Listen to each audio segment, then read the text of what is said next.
मैं भारत के एक छोटे से शहर में रहने वाली एक साधारण महिला हूँ। मेरे शहर की ज्यादातर औरतों के मुकाबले मेरे जीवन का अब तक का सफर काफी गौरवमय और खुशहाल रहा है। कॉलेज की पढ़ाई खत्म कर मेरी शादी बहुत ही अच्छे परिवार में हो गई। मैं अपने सास ससुर और पति के साथ रहने लगी। कुछ ही सालों में मेरी खुशी की कोई सीमा ना रही जब मैं गर्भवती हुई। गर्भावस्था की दौर में मुझे अपने परिवार से भरपूर स्नेह और सहयोग मिला। मुझे परिवार के सही अहमियत का एहसास हुआ। बच्चे के आने पर हम सबकी जिम्मेदारी और बढ़ गई थी और हमने पूरी कोशिश की कि उसे एक स्वस्थ जीवन प्रदान करें। मेरा बेटा 5 साल का था। खुशी की लहर मेरे परिवार में दोबारा आई जब मैं फिर से गर्भवती हुई। फिर से माँ बनने का एहसास बहुत ही खूबसूरत था। नए मेहमान के स्वागत के लिए हमने फिर से तैयारियां शुरू की। शुरुआती जांचों के लिए मेरे पति मुझे अस्पताल लेकर गए। भगवान की दया से बच्चा और माँ दोनों ही ठीक थे। डॉक्टर ने मुझे दवाइयाँ और स्वस्थ रहने के लिए कुछ सलाह दी। बच्चे होने की तारीख अगले 7 महीने की थी। हम सब बहुत ही उत्साहित थे। आशा दीदी और घर वालों ने समझाया था कि इस वक्त का खाना पीना और रहन सहन का पूरा असर बच्चे पर पड़ता है। मैंने पूरी कोशिश की कि अपना पूरा ख्याल रखूं। मैं हर रोज फल खाती, दूध पीती, खून बनाने की दवाइयाँ लेती, समय पर खाना खाती, ताज़ी हवा लेती और थोड़ा चला फिरा करती। जहाँ मैं इतनी खुश थी, वहीं बाहरी दुनिया की खबरें काफी दिल दहला देने वाली थी। विश्व में एक नई बीमारी फैल रही थी जो कोरोना वायरस से होती थी। इससे लोगों को बुखार, सूखी खांसी, जुकाम, शरीर का दुखना, सांस में दिक्कत जैसी परेशानियों का अनुभव होता था। काफी लोगों की जान भी गई, पर हम निश्चिंत थे।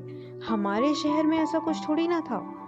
पर कुछ ही समय में बीमारों की तादाद इतनी बढ़ गई कि विश्व में लॉकडाउन की घोषणा हुई। राशन, सब्जी, दूध, दवाई जैसी जरूरी चीजों के अलावा बाकी सब बंद हो गया। कुछ दिनों तक तो सब ठीक था, पर खबरें सुनने में आई कि बाहर के शहर से कुछ वायरस से बीमार लोग हमारे शहर में भी आ गए। टीवी, फोन पर तो ये भी बताने लगे कि लोग जानबूझकर इस बीमारी को फैला रहे हैं। बाहर की किसी भी चीज को छूने या खाने में बहुत डर लगने लगा। इधर उधर की बातें तो ये भी थी कि जो भी इस बीमारी से अस्पताल गया वह जीवित नहीं लौटा। मैं और मेरा पूरा परिवार बहुत डर चुके थे। मुझे मेरे बच्चे की चिंता सताने लगी। ये सारी खबरें सुनकर मैं इतना डर चुकी थी कि दवाई और फल तो मैंने छुआ भी नहीं। मुझे ऐसा लगने लगा कि अगर मुझे कुछ हो जाता है तो मेरे बच्चे का क्या होगा। देखते ही देखते पूरे विश्व में हालात और बिगड़ गए, हमारे शहर में भी। पर कहते हैं कि समय सब सिखा देता है। उसी तरह मेरे विचारों में परिवर्तन आई। हमें थोड़ा समझ में आने लगा कि हम इन परिस्थितियों में कैसे रह सकते हैं। सारी सावधानी बरतते हुए मैं धीरे धीरे अपने दिनचर्या में लौटने लगी। छत पर टहलती, फलों को साफ करके खाती, दवाइयाँ लेती, अपनों के साथ बहुत सारा अच्छा समय बिताती। मुझे खुशी थी कि हम सब ठीक थे। मेरा 9वां महीना भी लगने वाला था। अब तक तो सब कुछ ठीक था। लॉकडाउन 1 महीने पहले ही हट चुका था, पर मैंने अपने पति को अपने व्यवसाय में ना लौटने के लिए मना लिया। आने वाले समय में काफी खर्च होने वाले थे। बच्चे की डिलीवरी, बच्चे के पालन पोषण में, सबके बारे में सोचते हुए मेरे पति ने मुझे मना लिया कि वह काम पर लौटे। मेरे पति अब काम पर जाने लगे थे। सब ठीक ही चल रहा था, पर एक दिन जब वो घर लौटे तो थोड़ा बीमार महसूस कर रहे थे। बुखार, खांसी और जुकाम था उन्हें। मुझे डर तो तब लगना शुरू हुआ जब तीसरे या चौथे दिन उन्हें स्वाद और सुगंध आना भी बंद हो गया। शायद उन्हें कोरोना की बीमारी हो गई थी। उन्होंने जांच करवाई और वो पॉजिटिव थे। उन्हें अस्पताल ले गया। उन्हें जाता हुआ देख मानो मैं बिखर ही गई। मैं बिल्कुल टूट गई थी। इतना कमजोर मैंने कभी महसूस नहीं किया था। क्योंकि मैं उनके सबसे ज्यादा करीबी थी, मेरी भी जांच करवाई गई। मैंने दूसरे ही दिन जाके जांच करवाई।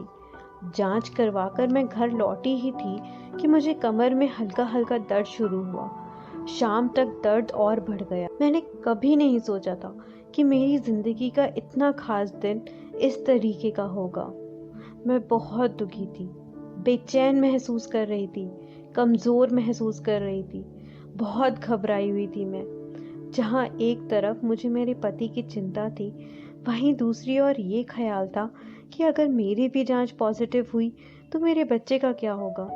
मैं कैसे अकेले सब संभालूंगी, मुझे कुछ समझ में नहीं आ रहा था। किसी तरीके से दिन बीता, रात भी बीत गई। सुबह होते होते दर्द इतना बढ़ गया कि मुझे अस्पताल लाया गया। दर्द इतना था मानो शरीर के 1000 टुकड़े हो रहे हों। अस्पताल पहुंचते ही मैंने अपनी बेटी को जन्म दिया। पति की कमी तो बहुत महसूस हुई, पर बच्चे के मुंह में मैं सब भूल चुकी थी। मेरे परिवार वाले भी खुश थे। मैं बीते दिन की सारी बातें भूल चुकी थी।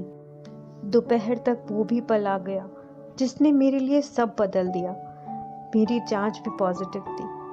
प्रसव की पीड़ा से मैं उभरी भी नहीं थी कि पैरों तले जमीन खिसक गई। अचानक सब बदल गया। सुबह जो परिवार मेरे साथ खड़ा था वो अचानक मेरे आसपास भी नहीं था। मैं बिल्कुल अकेली थी अपने बच्चे के साथ। मुझे उसी हालत में कोविड अस्पताल भेजा गया। इस जगह के लिए मेरे मन में 1000 विचार थे। कभी नहीं सोचा था कि अपने बच्चे को लेकर मुझे यहाँ आना पड़ेगा। यह सोचकर भी मैं अंदर से बिल्कुल हिल गई थी कि इतने मरीजों के बीच मेरा बच्चा कैसे रह पाएगा। उसे कुछ हो गया तो। फिर सोचा कि मैं खुद भी तो बीमार हूँ, कैसे छूऊंगी उसे। मेरी सोचने समझने की बिल्कुल शक्ति ही खत्म हो गई थी। ऐसा लग रहा था कि अंदर एक तूफान सा उठ रहा है। पता नहीं ये सब मेरे ही साथ क्यों हो रहा था। डॉक्टर के आते ही मैंने उनसे अपने बच्चे के बारे में पूछा। उन्होंने समझाया कि अगर मैं अपने बच्चे को ठीक तरीके से स्तनपान करवाती रहूंगी तो वो बिल्कुल ठीक रहेगा। मुझे ये भी समझाया कि धैर्य रखूं और भरोसा रखूं कि सब ठीक हो जाएगा। दिन बीते, मेरे दिमाग में बहुत कुछ था, पर किसे बताती, फोन पर बताकर भी क्या होता। आखिरकार वो दिन आ ही गया जब मुझे अस्पताल से छुट्टी मिली। मैं घर के लिए निकल चुकी थी। मेरे पति को तो अभी छुट्टी नहीं मिली थी, पर मुझे यकीन था कि मेरे परिवार वाले मुझसे मिलकर बहुत खुश होंगे। बच्चे को तो वो तुरंत गोद में लेकर खिलाएंगे। धीरे धीरे गाड़ी घर के सामने खड़ी हुई। दरवाजे पे कोई था नहीं। मैं थोड़ा आगे जाकर देखी तो ससुर जी दूर खड़े थे। उन्होंने वहीं से हाथ से इशारा कर कर मुझे ऊपर जाने को कहा। मैं थोड़ी हैरान थी। मैंने बच्चे को दिखाया तो दूर से ही उन्होंने हाथ दिखाकर मुझे ऊपर जाने को कहा। मैं चुपचाप ऊपर चली गई। कमरे में जाकर जैसे ही बिस्तर पर बैठी, आंखों से आंसू रुके ही नहीं। अपने बच्चे को सीने से लगाकर मैं बस रोती ही गई। मैं ये समझना ही नहीं चाहती थी कि दूरी बनाए रखना जरूरी है। मानो उस दिन मेरे लिए सब कुछ खत्म हो गया। मेरा मनोबल बिल्कुल टूट चुका था। दिन बीते, पति भी स्वस्थ होकर घर आ चुके थे। सब साथ ही थे, पर मैं बिल्कुल बदल चुकी थी। बीते कुछ महीनों में मैंने जो कुछ भी देखा वो मैं बिल्कुल नहीं सोचना चाहती थी। अजीब तो है, पर अपने बच्चे को देखते ही मेरे उन दिनों की यादें बिल्कुल ताज़ा हो जाती हैं और मैं फिर से टूट जाती हूँ। जहाँ पिछले गर्भावस्था के दौरान मैं अपने परिवार के बहुत करीब आ गई, इस बार मैं उतनी ही दूर चली गई। बस इसी यकीन पर जिंदा हूँ कि एक दिन सब भूल पाऊँ और सब ठीक हो।